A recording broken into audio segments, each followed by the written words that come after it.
அவுதுபில்லாஹிமினஷைத்தானிர்ரஜீம் பிஸ்மில்லாஹிர்ரஹ்மானிர்ரஹீம். அஸ்ஸலாமு அலைக்கும் வரஹ்மத்துல்லாஹி வபரகாத்துஹு. இந்த வகுப்பின் நோக்கம் என்னென்னா, குர்ஆன் என்ன சொல்கிறது அல்லது அறிவை வளர்ப்பதற்கா இல்லை ஆலிமாவதற்கோ இல்லை. ஏன்னா இந்த பற்றின விஷயம் இந்த மாதிரி இதை பற்றின விஷயங்கள் நம்மளை சுற்றி ஏராளமாக கொட்டி கிடக்கு. ஃபோன்லேயும் இன்டர்நெட்லேயும் எல்லா இடத்துலையும் இது இருக்குது. அப்போது இந்த வகுப்புக்கான நோக்கம் என்னென்னா, நம்ம வாழ்க்கையில் ஒரு மாற்றத்தை கொண்டு வர வேண்டும். மாற்றம்னா அது எப்படிப்பட்ட மாற்றம்னா, நம்ம சிந்தனையில் மாற்றம், செயலில் மாற்றம், ஒரு விஷயத்தை நம்ம பார்ப்பதற்கான அந்த பார்வையே மாறுபட வேண்டும், வழிபாடு மாற்றம். மொத்தத்தில் எல்லாமே குர்ஆனுடைய இதில் நம்ம மாற்றத்தை கொண்டு வரணும். குர்ஆனிய வாழ்வு வாழ வேண்டும், குர்ஆனிய மனிதராக வாழ வேண்டும். அது வெறும் சொல்லல, நம்ம சொல்லக்கூடிய விஷயமா இல்லாமல் நம்மை செயல் வடிவமாக மாற்றுவதற்கு உதவக்கூடிய ஒரு வகுப்பாக இருக்கணும்.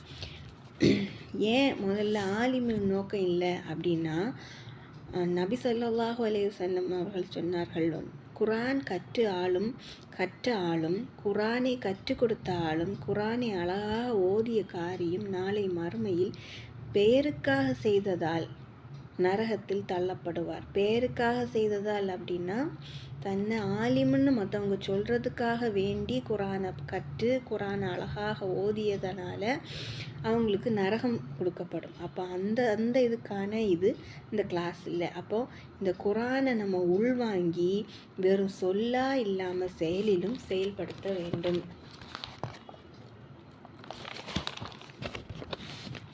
ரெண்டாவது அத்தியாயம் 44வது வசனத்தில், வேதத்தை படித்துவிட்டு அதன்படி நடக்காமல் மக்களுக்கு உபதேசம் செய்வது சிறந்ததா, சிந்திக்க மாட்டீர்களான்னு அல்லாஹ் கேள்வி கேட்கிறான். அதாவது வேதத்தை படித்து விட்டுன்னா, இந்த குர்ஆனை படித்து விட்டு சும்மா வெறுமனே போகிறீங்களே, அதுபடி நீங்கள் நடக்கக்கூடாதா, மக்களுக்கு உபதேசம் செய்துட்டு நீங்கள் செய்யாமல் இருக்கிறீங்களே, இது சிறந்ததா, சிந்திக்க மாட்டீர்களா அப்படின்னு அல்லாஹ் கேள்வி கேட்குறான். அப்போது படிச்சுட்டும் போகாமல் அதை நம்ம செயல்படுத்த வேண்டும். அறிவு அப்படின்னு பண்ணால் அந்த அறிவை மட்டும் வச்சுட்டே இருக்கக்கூடாது. அறிவை மட்டும் மனிதனை மாற்றுவதற்கு உதாரணம். அறிவை மட்டும் வச்சுட்டு ஒன்றுமே செய்ய முடியாது, அதை செயல் வடிவத்தில் கொண்டு வரணும். அதுக்கு உதாரணம் குடிகாரனை எடுத்துக்கலாம். குடிகாரன் அப்படின்னு அவனுக்கு முதல்ல தெரியும், குடித்தா என்னென்ன ஆகும், பிரச்சனைகள் வரும், அதோட தீமைகள் எல்லாமே அவனுக்கு தெரியும். ஆனாலும் அவன் அதை குடிப்பான். அப்போ அவனுக்கு அந்த அறிவு இருந்த போதும் அவன் செயலில் அதை அவன் காட்டலை. அதனால அறிவுக்கான வகுப்பும் இல்லை. அப்போ அறிவு மாற்றத்தை தரப்போவதில்லை.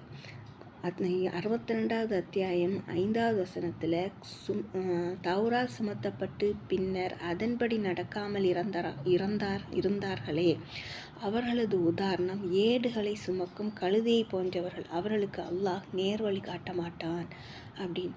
தௌராத் எந்த மக்களுக்கு எந்த சமுதாயத்திற்கு வழங்கப்பட்டதோ அவங்க வெறுமனே அதை படிச்சுட்டு போய் அதை அவங்க வாழ்க்கையில் செயல்படுத்துறதுனால அவங்கள கழுதைகள், உதாரணம் ஏடுகளை சுமக்கும் கழுதைகள்னு அல்லாஹ் சொல்கிறான். அது போல தான் குர்ஆனையும் நம்ம சும்மா வெறுமனே ஓதிக்கிட்டும் தமிழ் இதை பார்த்துக்கிட்டு போனால் நம்மளும் அது போல் ஏடுகளை சுமக்கும் கழுதைகளை போன்றவர்கள்னு அல்லாஹ் நம்மளுக்கும் நேர்வழி காட்டாமல் போயிருக்கு வாய்ப்பு இருக்குது.